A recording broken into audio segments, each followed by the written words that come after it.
Welcome to the Jill on Money Show. It's Tuesday, August 13th, and we are here trying to help guide you to make better life decisions that happen to impact your money. See how I kind of thread the needle there? Every decision you make in your big life decisions usually impact your money in some way. I know, even falling in love does. It's crazy, but we know that the big life decisions usually have some sort of financial impact. So when you're going through a big decision, maybe it's a new job, maybe it's how much should I spend on a wedding? I'm in high wedding mode. I'm in the middle of 6 weddings this year I'm attending. So I'm thinking about this, about so many of the young couples that are partnering up and getting married and the ridiculous amounts of money that everyone's spending on these affairs. I know it's great. It's love. It's happy. I'm happy for you, but maybe you should be making a different decision. Maybe you'd say to your parents, like, I don't want a wedding. Maybe I really want the money and I want to buy a place. Maybe we'll see. But if you're making a big life decision, get in touch with us. Go to jillonmoney.com and click the contact us button. When you write us that note, it's an email, and we do email episodes, which we do from time to time, including today. If you'd like to join us live, then check the box and Mark will do everything else. Don't forget to sign up for the free weekly newsletter, which comes out every single Friday. Mark does a great job with that, and I don't think you want to miss it. Okay, let's start the show with an email. This is from Brad, who says, I really enjoy listening to your content. I always learn something. I'm 32 years old and recently just changed jobs. Congratulations. Brad works in healthcare and he says, what should I do with the money in my 401k from my old job? It's around $150,000. Should I leave it in the old account? Should I try to roll it over into my new 401k? In basic terms, having one account would be easier to manage for me, but are there any disadvantages or penalties in combining? Okay, this is important, gang, because Brad says, I prefer the investment options in my new 401k account, which is offered through Fidelity, over the old choices. But the expense ratios are slightly higher with Fidelity. If I don't roll over my new 401k, are there other options to maximize earnings on that retirement money, or should I just leave it where it is? Okay, Brad, 3 big choices every time you change a job. One is to leave it there. One is to roll it over directly into your new plan. And the third is to roll it into an IRA rollover account where you will control how the money is invested. Given what you've told us, though, you're young, 32.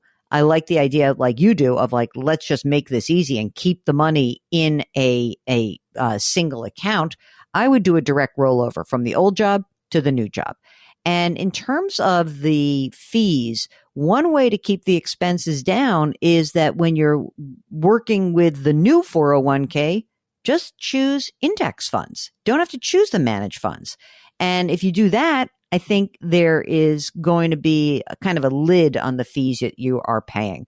The other thing is that if you are the kind of person who could potentially do a backdoor Roth IRA, having the money in a 401k can allow that to occur.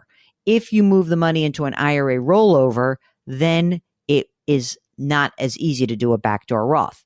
So that's what we're thinking. Those are your 3 options. And if this is actually already Roth money to Roth money, then make sure you do that. And maybe in the new plan, you should use a Roth because you're young and time is on your side, brother. Okay, let's see. Next up. Oh, this is a good one. This is from Daniel, who said, I have over $360,000 in savings. Oh my God. I own my own home, $900,000 in value. I have $600,000 in an IRA. So best way to invest $100,000. So if you're looking to invest some money for the babies, the grandbabies and the kids, I'd talk to them about opening a 529 plan. I think that would be great, actually. And that's a wonderful way. I don't know how many there are, but follow up with us and we'll give you some other ideas if that doesn't work. This is from Kay, who writes, Dear Jill and Mark, big fan of the pod. Really, all caps, appreciate the service that you provide. Okay. As my husband and I are approaching retirement, we are allocating $100,000 in several house projects next year. One of the projects that we're debating is installing solar panels on the roof. This is my husband's dream project, but I'm not quite convinced. Oh my God. Now, the thing that's interesting, is that Kay says, I would rather trade in our old cars for a hybrid car and traveling more. That would be helpful, right? The solar panel project cost 27 grand with a $7,000 rebate. Okay. So it would cost them 20 grand. The vendor claims it will take 12 years to make it work, right? The system would be less and less efficient after 20 years. Or we could trade in our 2018 Subaru for the latest hybrid RAV4, which would also become less and less efficient as the mileage builds up. No kidding, it's a car. Cost of the new RAV4, 40 grand. Which project is the better use of the limited budget that we have? I would say this. I want to know more about you. That's a big push. Sorry, Kay. I want to know if you're approaching retirement. First of all, you said you had $100,000 allocated. So this is not 100, right? This is 40 and 20. But I want to know, like, do you have enough money really to be doing either of these things? How important is it for you to do these projects that would be, I think that sometimes we do projects that are like make our lives better, and some of them that will make our lives like prettier. So I want to know what this is all used for. I want to know how much money you have. What does this $100,000 represent as your total retirement? In general, I'm probably leaning more towards like, hey, it's a 2018 car, right? So 18, 19, 20. So it's a 7-year-old car. Is it running okay? Is it fine? I'm all into like driving that car into the ground. I want to know more. Let's get more info. Tammy wants to know about reverse mortgages. 66 years old, no children, widowed. First of all, with reverse mortgages, the older you are, the better they work. They should be really a last resort, and they're very complicated. So you need a third party to help you understand how to actually manage a reverse mortgage. If you want to stay in this house forever, that can make sense, but maybe it makes more sense to sell your house and not get involved with a reverse mortgage. So I point that out as a possibility. Okay. Karen says, I have only saved for retirement in a traditional 401k through work, and I feel like I need the tax benefit that the 401k, the traditional, offers. When I retire and have much less income, can I do a conversion to a Roth IRA? Sure, absolutely, Karen, but couple of things. One is that the conversions may work. It may be that you just take the money out and you need it and you need to live on it. Conversions would only really work if you've got a pile of money on the outside of that retirement account, that traditional account, to pay the tax that's due. So, there's a few factors there. You can do that, but I'd like to know a lot more about your situation. Boy, isn't that the theme? Tell me more. Sean writes, I have to liquidate my traditional beneficiary IRA this year. It's 10 years. Do I have to pay taxes if I just take out the money? Yes, you have to pay the taxes. I'm so sorry. Now, the thing is, if you're going to pull the money out, like if I say, okay, I have, let's say, $5,000 in this account. When the money comes out, it just gets added to your tax liability, which you will pay next April. But if you're really worried about taxes, what you might want to do is pull the money out, but then quickly put some money in a CD. Maybe you got a 6-month CD and you have that money available to pay any taxes that are due. So you don't have to do it right now, but when you file taxes next year for this year, then you got to pay taxes. Sorry, gang, that's what happens. Traditional assets that have not yet been taxed, you have to pay the tax that's due. It just gets added to your income for 2024. Okay, last question of the day, sponsored by The Clash. Ready for the topic? The subject matter here. Should I stay or should I go? Parenthetically, with an advisor. Okay, here is the question. This is from Jack. I've currently been with a financial advisor for 3 years, which included a thorough assessment of my situation at the time and future planning for retirement and college. This led me to turn over the management of my IRA and the small brokerage account for roughly a 1% fee. Okay, that's pretty reasonable.